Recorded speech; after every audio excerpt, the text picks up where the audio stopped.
আসসালামু আলাইকুম রহমতুল্লাহ। সুপ্রিয় শিক্ষার্থীবৃন্দ, স্বাগতম জানাচ্ছি নতুন আরেকটি ভিডিওতে। আজকে আমরা আলোচনা করব তোমাদের নবম ও দশম শ্রেণীর দ্বিতীয় অধ্যায় সেট অফ ফাংশন, যে অধ্যায়টা আছে সেই অধ্যায়টি নিয়ে।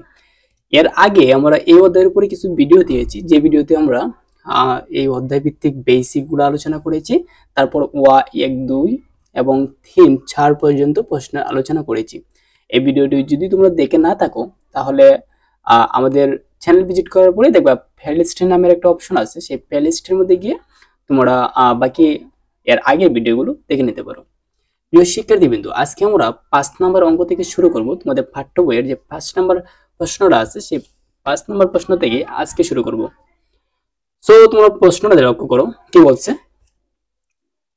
বলছে যে Q is equal to X Y এবং R is equal to M N L হলে পাওয়ার অফ কিউ এবং পাওয়ার অফ আর নির্ণয় করো।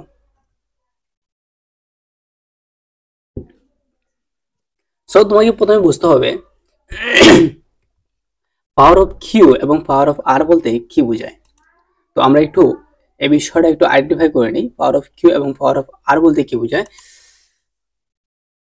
এখন দেখো, তোমরা উপরে যে মানগুলো দেওয়া আছে আমরা ক্রমান্বয়ে সেই মানগুলো লিখলাম। কিউ সমান এক্স ওয়াই, আর সমান এম এন এল, তারপর আর সমান এম এন এল, এই মানগুলো লিখলাম। লেখার পরে বলছে কিউ সেটের উপসেট গুলো হলো, উপসেট বাহির করতে হবে। সো উপসেট বলতে কি বোঝায়? উপসেট বলতে বোঝায় ওই যে আমাদের এখানে মান আছে না, যে কিউ এর যে উপাদানগুলো আছে আর এর যে উপাদানগুলো আছে, এই উপাদানগুলোকে ক্ষয় ভাগে ভাঙন যায়, সেটাকে বলে উপসেট। তো এখানে বলছে পাওয়ার অফ কিউ নির্ণয় করতে। তার মানে আমরা পাওয়ার অফ কিউ বলতে কি বোঝায়, যে এক্স, এই যে পাওয়ার অফ কিউ বলতে বোঝায় যে কিউ এর যে মানটা আছে এক্স ওয়াই, এটাকে ক্ষয় ভাগে ভাঙন যায়। তো একটা বার লক্ষ্য করো তো, আমরা এক্স ওয়াই একরকম ভাবে ভাঙতে পারি, আবার এক্স শুধু এক্স দিয়ে একরকম ভাঙতে পারি, তারপরে শুধু ওয়াই দিয়ে আলাদা আরেকভাবে ভাঙতে পারি। আবার বলতেছি কি যে কোনোভাবে ভাঙান যায় না, কোনো কিছুই আমরা নিব না, তখন সময় ইউজ করব ফাঁকা সেট। তো আমাদের এখানে উপসেটের সংখ্যা কটা আসছে, যে একটা, দুইটা, তিনটা, চারটা উপসেটের সংখ্যা আসছে। সো তার মানে এইটা হচ্ছে পাওয়ার অফ কিউ এর মান। তো পাওয়ার অফ কিউ সমান এই জায়গায় আমরা যে মানগুলো বাইর করছি সেটাই আনসার। তো এক্স ওয়াই, তারপরে এক্স, তারপর ওয়াই, তারপর হচ্ছে ফাঁকা সেট। আশা করি বুঝতে পারছো। তারপরে দেখো, এবং আর সমান এম এন এল বলছে পাওয়ার অফ আর নির্ণয় করতে। তো আমরা পাওয়ার অফ আর কে এখন আবার ভাঙবো। আর এর উপসেট গুলো হলো, উপসেট বলতে কি বোঝায়, ওই যে এক্স এম এন এল আছে না মানটা, এই মানটাকে ক্ষয় ভাগে ভাঙন যায়। তো আমরা এখন দেখি ক্ষয় ভাগে এটাকে ভাঙা যায়। এই যে একটা আমরা লিখলাম তিনটা দিয়ে একটা বাংলাম, যে এম এন এল তিনটাই লিখলাম। তারপর শুধু এম এন দিয়ে বাংলাম, শুধু এম এন। তারপর পরের দুইটা, যে এম এল, প্রথম নিলাম কি এম এন, তারপর নিব কি এম এল প্রথমটা আর শেষেরটা। ঠিক আছে, আবার দেখো তুমি এল এম কিন্তু রয়েছে, কিংবা এন এল রয়েছে। তো এন এল দিলাম, এন এল দিলাম, আর কিন্তু দুইটা নিয়ে ভাঙা যায় না। তারপর আমরা আলাদা আলাদা একটি একটি করে নিয়ে ভাঙতে পারি। যেমন এম নিলাম প্রথমে, তারপর এন নিলাম, তারপর এল নিলাম, তারপর অবশেষে কিছুই নিব না, তখন সময় ইউজ করবো কি পাকা সেট। সো দ্যাটস অল, এগুলো হলো আমাদের উপসেট সংখ্যা। আর এই উপসেট সংখ্যাই হচ্ছে পাওয়ার অফ আর এর মান। সো পাওয়ার অফ আর সমান উপরে যে উপসেট গুলো বাই করছি সেগুলোই আনসার। আশা করি তোমরা বুঝতে পারছো। এখন আমরা 6 নম্বর প্রশ্নের সমাধান দেখি। 6 নম্বরে কি বলছে একটু লক্ষ্য রাখো। বলছে এ সমান এ বি, বি সমান এ বি সি এবং সি সমান এ ইউনিয়ন বি হলে দেখাও যে পাওয়ার অফ সি এর উপাদান সংখ্যা 2 টু দি পাওয়ার n, যেখানে n হচ্ছে সি এর উপাদান সংখ্যা। প্রিয় শিক্ষার্থীবৃন্দ, এখন তোমরা লক্ষ্য রাখো, এখানে a এর মান দেওয়া আছে, b এর মান দেওয়া আছে, সি সমান এ ইউনিয়ন বি আছে। তো সি সমান যেহেতু এ ইউনিয়ন বি আছে, আমাদের সি এর মান দেওয়া নাই, এ ইউনিয়ন বি দেওয়া, তার মানে সি এর মানটা আমাদের কি করতে হবে, বাহির করতে হবে। সো আমরা এখন সি এর মানটা বাহির করব। আমি একটু স্ক্রল করি।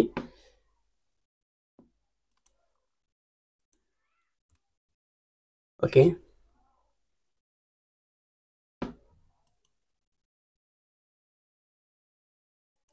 Sorry for that. ওকে, তো দেখো এখন আমরা পাওয়ার সি এর মান বাইর করব। তো সি সমান আমাদের একটা সিম্বল দেওয়া আছে A union B. A union B এর মান কিভাবে বাইর করতে হয়, এ এই নিয়মটা আমরা এর আগের ক্লাসে দেখছি। তারপরে আমি বলতেছি এর মানটা লিখলাম, এর মানটা লিখার পরে আমরা কি করলাম, আর বি এর মান নিচে লিখলাম। ইউনিয়ন বলতে বোঝায় common into uncommon. Common into uncommon কি আসে এখানে, এ বি সি আসে। সো এটা হচ্ছে সি এর মান, আমরা এই মানটা বাইর করছি কি সি এর মান। তো সি সমান হচ্ছে এ বি সি, ঠিক আছে। এখন কি বলছে যে দেখাও যে পাওয়ার অফ সি এর উপাদান সংখ্যা। সো এখন আমরা পাওয়ার অফ সি এর মানটা বাইর করব।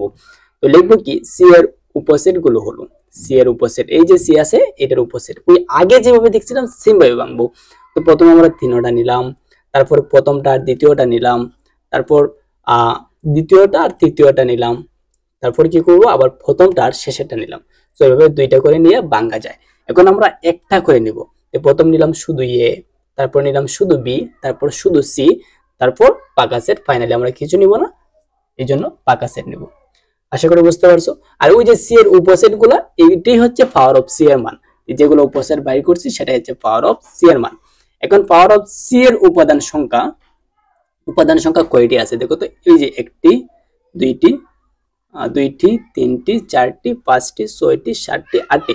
তো পাওয়ার অফ সি এর উপাদান সংখ্যা বাইর করলাম আমরা কয়টি, 8টি।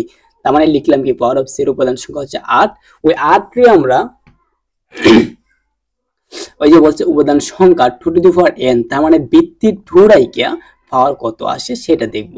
তো ভিত্তি 2 বলতে কি আমরা 2 ধরবো, 2 এর কতবার গুণ করলে দেখবো 8 হয়। মানে কি বুঝতে পারছো?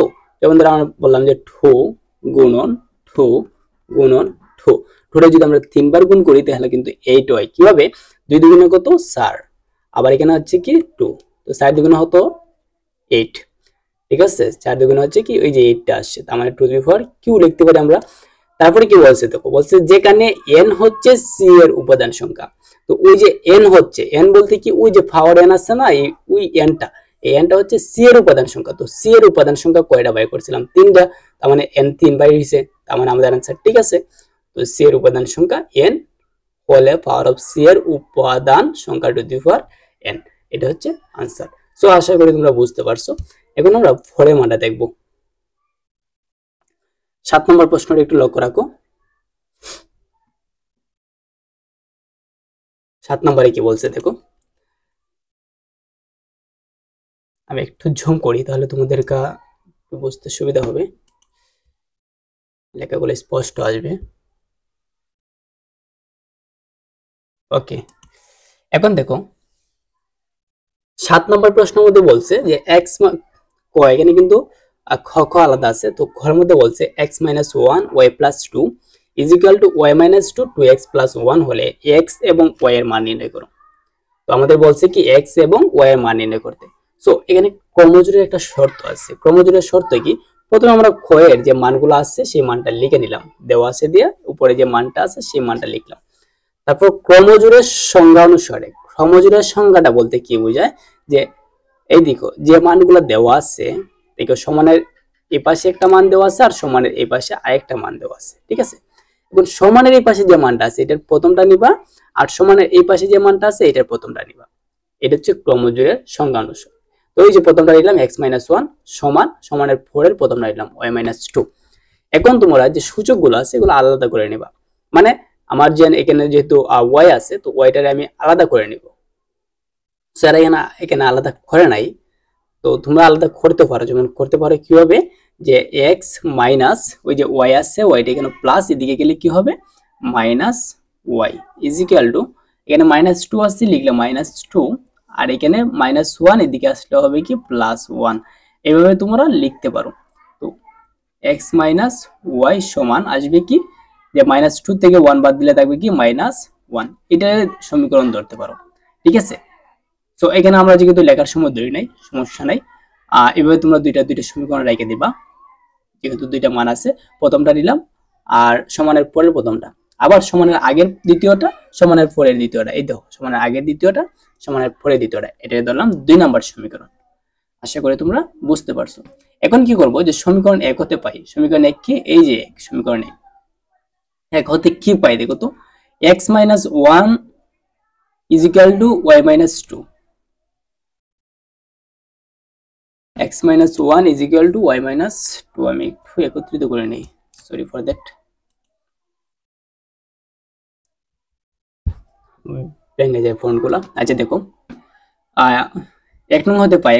এক নংয়ের মধ্যে কি আছে, এক নংয়ের যে প্রশ্নটা আছে যে সমীকরণটা আছে হুবহু আমরা লিখলাম, লিখার পরে ওই যে এক্স এর মানটা রাখবো, রাখার পরে ওই যে -1 আছে না, এটা আছে কি, এখানে -1 দিকে গেলে কি হবে +1, সো আমরা এদিকে নিয়ে নিলাম, নিয়ে +1 দিয়ে দিলাম। আশা করি বুঝতে পারছো। এবার x = ওই যে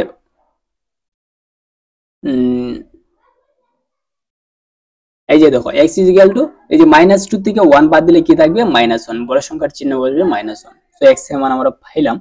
এখন কি করব, আবার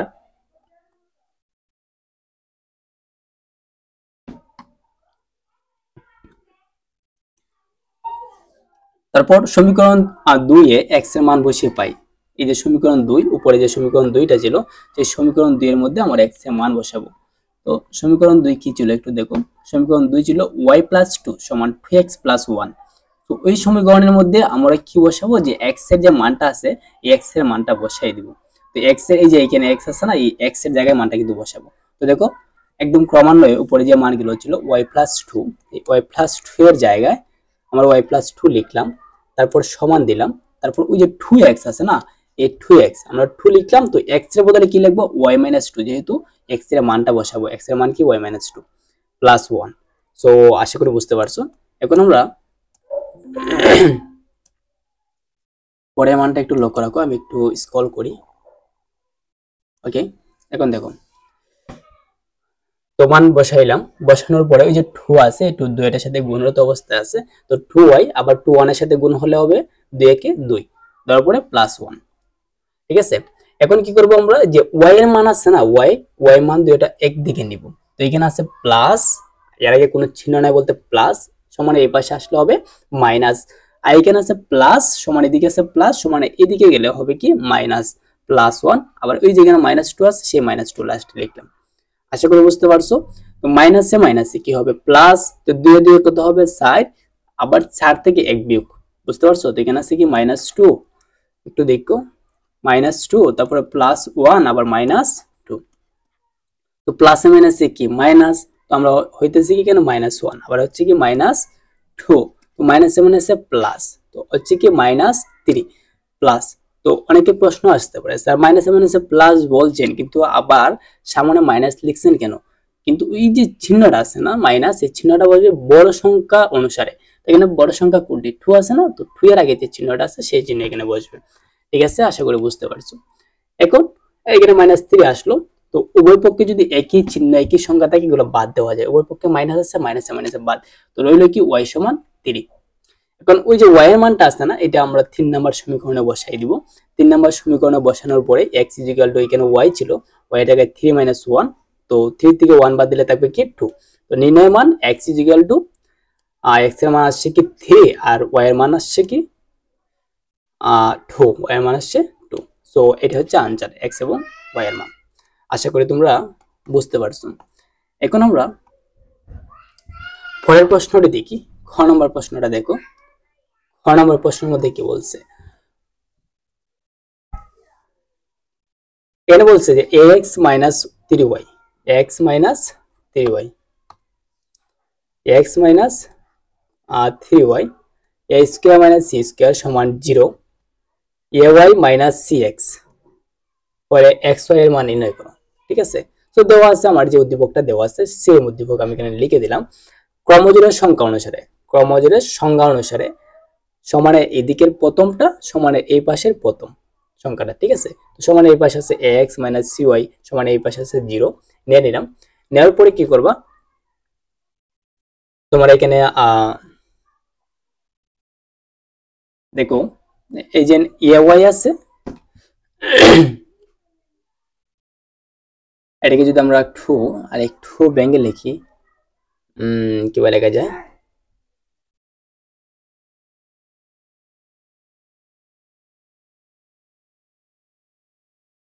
এটাকে দেখো একটু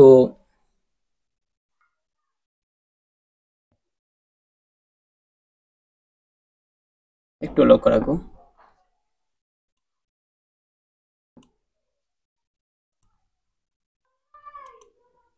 আর লক্ষ্য করো এখানে আমরা সমানের এদিকের মানটা নিলাম, সমানের এই পাশের মান নিলাম, আবার সমানের এই পাশের মানটি নিলাম, ওকে, সমানের এই পাশে মানটা নিলাম প্রথমটি। আবার পরের ক্ষেত্রে এটা 1 নম্বর সমীকরণ জানলাম, পরের ক্ষেত্রে কি সমানের এই পাশে দ্বিতীয়টি আবার সমানের এদিকের আবার দ্বিতীয় মানটা নিলাম। ঠিক আছে, তো এই দুইটি মান আমরা নিলাম। নেওয়ার পরে এখন আমরা কি করব, যে cx আছে না এই মানটা এবং ay মানটি আলাদা করে নেব। ঠিক আছে, তো এখন লক্ষ্য রাখো যে এক কথায় বলতে কি সাইড পরিবর্তন করব। সাইড পরিবর্তন বলতে কি, তোমার এখানে দেখো মানটা কি আছে, মান আছে হচ্ছে কি a square minus c square সমান ay মাইনাস cx। ঠিক আছে, এখন যদি আমরা সাইড পরিবর্তন করি, এই পাশে নিয়ে আসবো, আর এই পাশের মানটাকে ওই পাশে নিয়ে আসবো। তো মাইনাস cx, তারপর এটা আছে প্লাস, লিখবো plus ay is equal two, এখানে লিখবো কি a square minus c square. এই যে সেম ভাবে এভাবে লিখছি, এটাকে ধরলাম 2 নম্বর সমীকরণ। এখন সমীকরণ 1 হতে পাই, সমীকরণ 1, এই যে সমীকরণ 1, এইটা সমীকরণ 1 হতে পাই, যে মানটা আছে সেই মানটা লিখলাম। ax সমান cy, এই যে এখানে মাইনাস আছে, দিকে গেলে কি হবে, প্লাস হবে, সো আমরা প্লাস দিয়ে দিলাম। এখন পরের মানটি দেখো, পরের মানটি ax মানে cy সমান cy প্লাস cy হয়ে গেল। এখন x সমান ওই যে আছে, এটা গুণরত অবস্থা, এই পাশে এলে কি হবে, ভাগ হয়ে যাবে। তো এটাকে ধরলাম 3 নম্বর সমীকরণ। সমীকরণ 2 এ x এর মান বসাই পাই, ওই যে x এর মানটি আছে সেটি সমীকরণ 2 এ বসাবো। ঠিক আছে, সমীকরণ 2 এ ওই c এর 4 এ x ছিল, তাই আমরা c এর 4 এ x এর মান লিখলাম cy by a plus ay সমান a square minus c square. ঠিক আছে, আশা করি তোমরা এই মানটা বুঝতে পারছো। এখন পরেরটা দেখো, a square minus c square লিখলাম, এটা কই ছিল, এই যে এখানে। হ্যাঁ, ওকে, তারপরে কি করব আমরা, এখানে ভগ্নাংশের যোগ হবে, ভগ্নাংশের যোগ করলাম, করার পরে মানটা লিখলাম।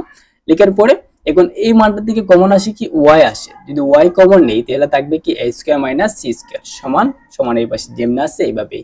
আবার এই যে a আছে, এটা কিন্তু আর গুণ আর এটার সাথে গুণ হয়ে যাবে। তো y সমান উপরের মানটা লিখলাম, আর a এটার সাথে গুণ অবস্থা রেখে দিলাম, a সমান a square minus c square.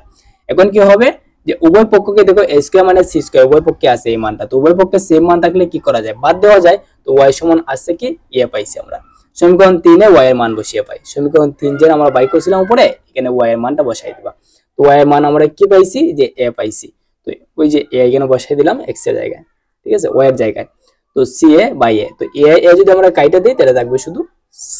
তো x এর মান আসছে কি c। ঠিক আছে, সো পরের এগুলা দেখো, তো নির্ণয় মান xy সমান c এবং a। সো আশা করি বুঝতে পারছো। আমি পরের প্রশ্নটি আর তোমাদেরকে করে দিব না, বলবো না, বুঝিয়েও দিব না। পরের মানটি তোমাদেরকে আমি আনসার দেখিয়ে দিতেছি, তোমরা নিজ উদ্যোগে সেই প্রশ্নটির সমাধান করবা। তো তোমরা একটু আনসারটা দেখে নাও, দেখো আনসারটা। ওকে, এটা হচ্ছে তোমাদের পরের প্রশ্নের আনসার। শিক্ষার্থীবৃন্দ, শেষ করতেছি আজকের এই ভিডিওটি। এর পরবর্তী ভিডিওতে আমরা 8 নাম্বার, 9 নাম্বার, 10 নাম্বার, 11 পর্যন্ত, 12 পর্যন্ত আলোচনা করব। প্রিয় শিক্ষার্থীবৃন্দ, যদি তোমরা আমাদের আজকের এই ক্লাসে সামান্য পরিমাণ হলো স্যাটিসফাইড হয়ে থাকো, আমাদের এই চ্যানেলটি সাবস্ক্রাইব করে রাখবা, যাতে করে পরবর্তী ভিডিওগুলো সবার আগে তোমরা পেয়ে যাও। বিদায় নিচ্ছি আজকে, দেখা হচ্ছে পরবর্তী একটা ক্লাসে। এর আগ পর্যন্ত ভালো থাকো, সুস্থ থাকো। আসসালামু আলাইকুম।